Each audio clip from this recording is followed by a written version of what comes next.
আমার দল সহ কয়েকজন আমার দাড়ি নিয়ে কটাক্ষ করেছে, আমার বিশ্বাসের উপর আঘাত এনেছে।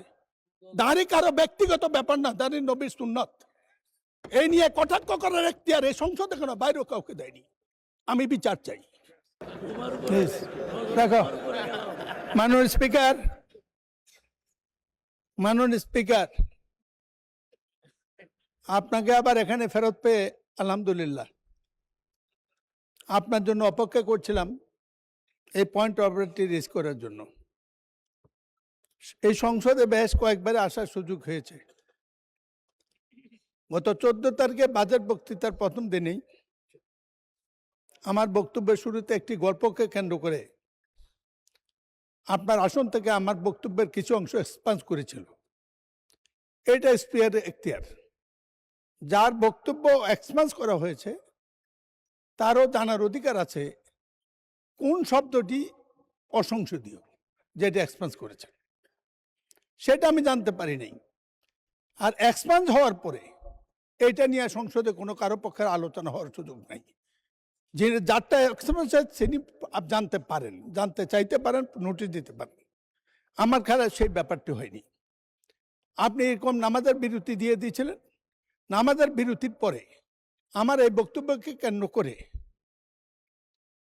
সম্মানিত কোন সংসদ সদস্য বলেছেন আমি মানবতা বিরোধী আচরণ করেছি, আমি বর্ণ বৈষম্যবাদী।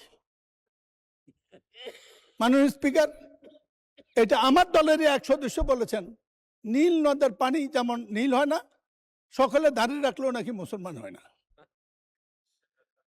আমার ধর্ম বিশ্বাসে আঘাত করেছে, আমার ইজ্জতে আঘাত করেছে। আপনাকে 302 দ্বারা আমি নোটিশ দিয়েছিলাম জানার জন্য যে আমার কোন শব্দটা এক্সপান্স হয়েছে। এটা এই বয়সে আমার জানার অধিকার আছে। এছাড়াও আরো প্রশ্ন আছে যেগুলো আমি আর আজকে তুলতে চাই না। ইতিমধ্যে হাউস গরম হয়ে গেছে, আমি বললে আরো গরম হইতে পারে সবাই মনে করে।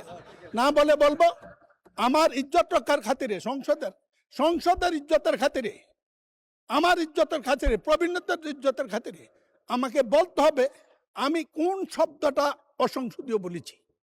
1, 2, পরে যারা বক্তব্য দিল, আমার পক্ষে যারা দাঁড়িয়েছে তাদেরকে বক্তব্য দিতে দেওয়া হয় নাই।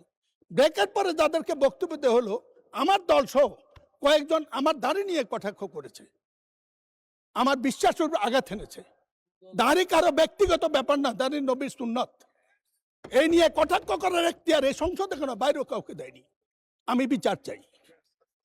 মাননীয় স্পিকার, আমার নোটিশ দিয়েছি 300 দ্বারা।